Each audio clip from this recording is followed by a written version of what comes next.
Indian டீம்ல ரோஹித் சர்மாவோட இடத்துக்கு ஆபத்தா? என்ன பிக் ப்ரோ சடனா குண்டு தூக்கி போறீங்க? வெயிட் பண்ண குட்டி ப்ரோ. வரப்போற இங்கிலாந்து கூட நடக்க போற ஓடிஐ சீரிஸ்ல ஜெய்ஸ்வால தூக்கிட்டாங்க. என்ன big bro Shubman Gill selection case fitness பார்க்கணும் அப்படி இப்படின்னு பில்டப் கொடுத்தாரு, அடுத்த நாளே ஆப்பு வச்சிட்டாங்க. ஆமா குட்டி ப்ரோ, இந்த இங்கிலாந்து சீரிஸ்ல ஜெய்ஸ்வாலுக்கு இடம் கிடைக்கல.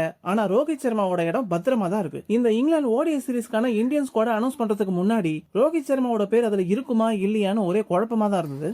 ஆமா பிக் ப்ரோ, ரோஹித் சர்மாக்கு 39 வயசு ஆயிடுச்சுல. அது மட்டும் இல்லாம ஜெய்ஸ்வால் ரீசெண்டா 2 செஞ்சுரிஸ் போட்டாரு, ஆனாலும் டிராப் பண்ணிருக்காங்க. அங்கதான் ட்விஸ்டே குட்டி ப்ரோ. இது டிராப் கிடையாதான், டீம் பேலன்ஸ்க்கான மூவ்னு சொல்றாங்க. ஏன்னா கிங் கோலி டீமுக்குள்ள கம்பேக் கொடுக்க போறாரு. கோலியோட இடத்துல தானே ஜெய்ஸ்வால் விளையாடுறாரு.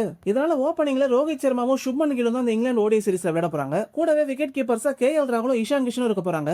இதை தவிர வைஸ் கேப்டனா ஸ்ரேயஸ் ஐயர், வாஷிங்டன் சுந்தர், அக்சர் பட்டேல், நிதிஷ்குமார் ரெட்டி, குல்தீப் யாதவ், ஜஸ்பிரித் பும்ரா, பிரசித் கிருஷ்ணா, ஹர்ஷித் ராணா, ஹர்ஷிப் சிங், குர்னூர் பிரார்னு ஒரு பட்டாளமே இருக்காங்க. பும்ரா கம்பேக் கொடுத்துட்டாரு okay, but Hardik Pandya miss ஆகுறாரு. அவருக்கு இன்னும் இன்ஜுரி சரியாகலையா. பட் இங்கிலாந்து மண்ணில் மேட்ச் நடக்கிறதுனால எஸ்எஸ்வி ஜெய்ஸ்வால் விட ரோஹித் சர்மாவையும் கோலியும் தான் இந்தியன் மேனேஜ்மெண்ட் நம்புறாங்க. சோ இந்த இங்கிலாந்து ஓடிஐ சீரிஸ்ல இந்தியா கலக்குவாங்கன்னு நம்பலாம். மக்களை செஞ்சுரி அடிச்ச ஜெய்ஸ்வாலா இல்ல ரோஹித் சர்மாவா? யார் ஓபனரா இருக்கணும் கமெண்ட் செக்ஷன்ல தெரிவிக்க விடுங்க.